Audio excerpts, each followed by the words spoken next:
Assalamualaikum warahmatullahi wabarakatuh. Hari ini kita ketemu lagi untuk yang kesekian kalinya ya.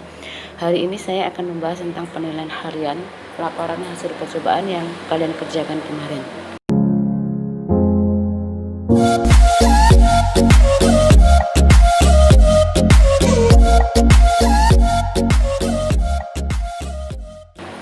Yang pertama soalnya adalah kita mencermati sebuah teks ya.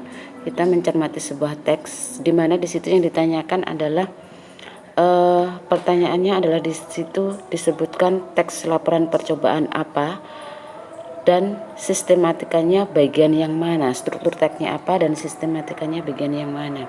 Oke, saya jelaskan bahwa di situ ada dalam struktur teks laporan percobaan, laporan hasil percobaan itu ada dua, yaitu umum dan uraian. Saya sampaikan yang umum. Yang umum itu biasanya yang pertama adalah pengertian, yang kedua adalah pernyataan umum tentang sebuah benda yang kita buat percobaan, yang ketiga adalah yang diketahui oleh khalayak tentang benda tersebut. Itu bagian yang umum. Sedangkan uraian adalah menyampaikan hal-hal secara khusus. Seperti kalau dalam laporan hasil percobaan itu adalah cara membuat, kajian teorinya, terus kemudian hasil pembahasan dan simpulan, itu merupakan bagian dari uraian. Jadi yang disampaikan dalam teks tersebut, kalau kalian cermati teksnya, maka dia merupakan bagian dari uraian karena dia menjelaskan secara khusus tentang jaringan silem tersebut. Nah, kalau dalam sistematikanya dia adalah simpulan. Kenapa simpulan? Karena pada teks tersebut dijelaskan tentang hasil percobaan yang ditambahkan dengan pernyataan penegasan melalui proses bekerjanya, yaitu jaringan silem. Oke. Di sini saya tandai yang berwarna merah. Silakan dicermati warna merah. Di situ ada batang juga terdapat dan sebagainya sampai titik. Itu merupakan hasil dari sebuah percobaan. Ya, jadi itu merupakan simpulan. Sekarang yang kedua yang ditanyakan adalah apa ini?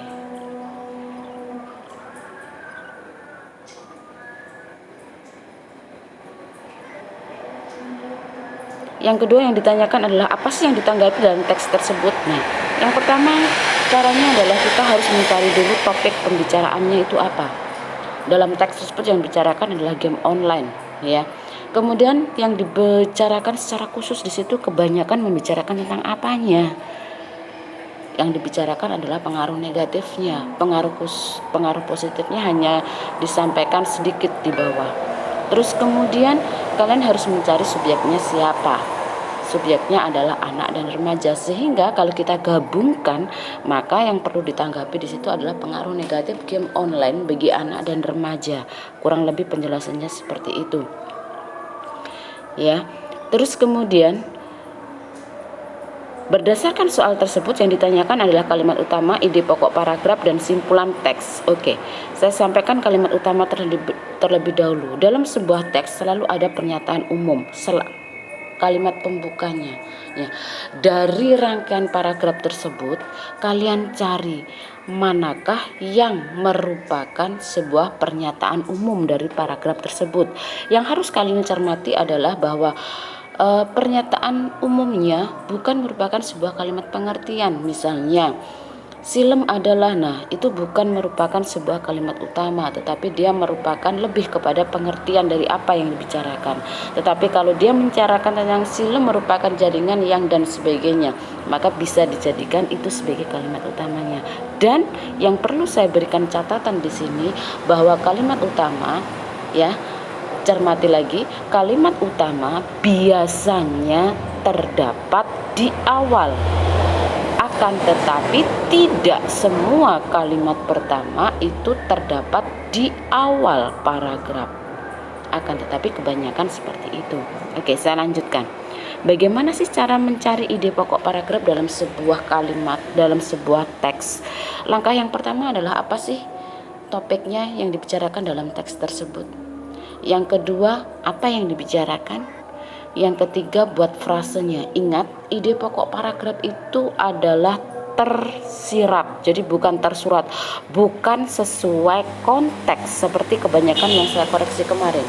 Ya, jadi yang namanya ide pokok paragraf itu tersurat, dan yang jadi catatan kalian adalah kalimat ketiganya, frase bukan sebuah kalimat. Nah, di sini saya kasih pengertian. Frase itu adalah gabungan dua kata atau lebih yang memiliki makna. Cirinya adalah bahwa dia terdiri dari dua kata atau lebih dan tidak mempunyai predikat, akan tetapi memiliki fungsi gramatikal dalam kalimat tersebut. Artinya, dalam kalimat tersebut dia memiliki makna, memiliki arti. Jadi kurang lebih seperti itu, sehingga jawabannya untuk ide pokok paragraf itu adalah pengaruh negatif game online bagi anak dan remaja. Atau kalau kita lebih singkat lagi, pengaruh game online. Kurang lebih seperti itu ya. Oke. Yang ketiga adalah simpulan. Yang simpulan seperti yang sudah disampaikan sebelumnya, bahwa kalian harus mencari dulu tema atau topiknya apa, kemudian hal-hal yang dibicarakan dalam teks tersebut apa saja, hal-hal pokok, hal-hal penting. Ya, kalau dalam teks tersebut adalah yang dibicarakan topiknya adalah game online, fokusnya pada remaja dan anak-anak. Terus kemudian hal-hal penting yang dibicarakan dalam teks tersebut adalah pengaruh positif dan pengaruh negatifnya. Tetapi lebih banyak pengaruh negatif yang dibicarakan.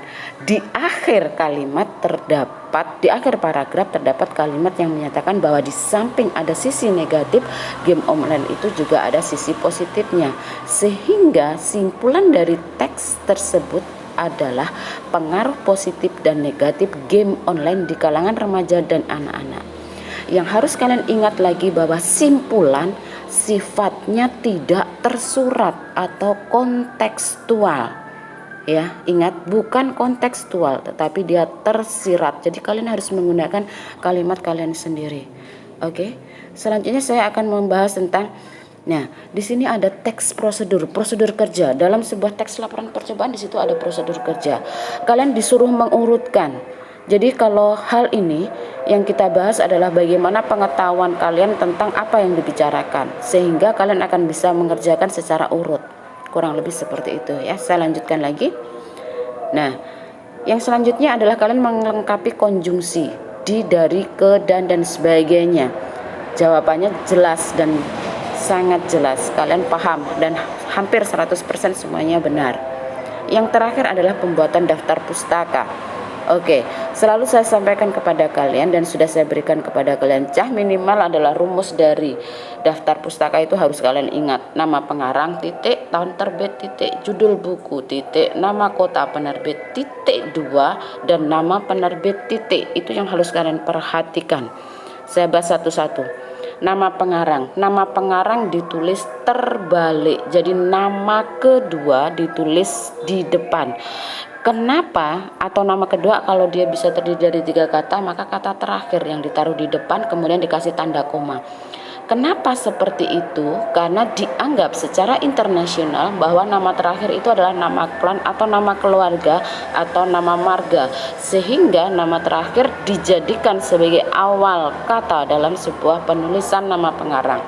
Kemudian ditandai dengan tanda koma setelah kata pertama. Kemudian dilanjutkan kata pertama normal sampai terakhir. Contohnya seperti yang bisa kalian cermati dalam teks tersebut. Tahun terbit jelas, silakan dituliskan tahun terbit buku tersebut.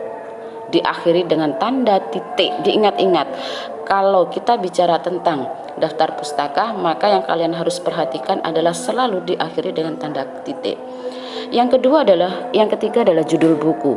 Ingat, penulisan judul buku dalam sebuah daftar pustaka penulisannya sama seperti penulisan pada penulisan judul yang benar. Kaidahnya sama, yaitu semua awal kata dalam judul tersebut diawali dengan huruf kapital. Ya, kecuali kata hubung ditulis dengan huruf kecil. Silakan dicermati di situ. Yang keempat adalah nama kota penerbit. Silakan dituliskan nama kota penerbit diakhiri dengan titik 2 dan bukan titik. Ya, jadi nganjuk titik 2 bukan nganjuk titik. Terus kemudian yang terakhir adalah nama penerbitnya. Ingat, nama penerbit tulisan PT, CV atau apapun tidak dituliskan dalam penulisan nama penerbit. Jadi hanya kalau di situ ada PT Duta Wisata, maka yang ditulis adalah Duta Wisata, diakhiri dengan tanda titik selalu ya. Jadi secara lengkap silakan dicermati. Juwariah, Anik titik 2020 titik budaya Nganjuk yang tenggelam titik Nganjuk titik 2 Duta Wisata titik. Oke, kurang lebih seperti itu penjelasannya.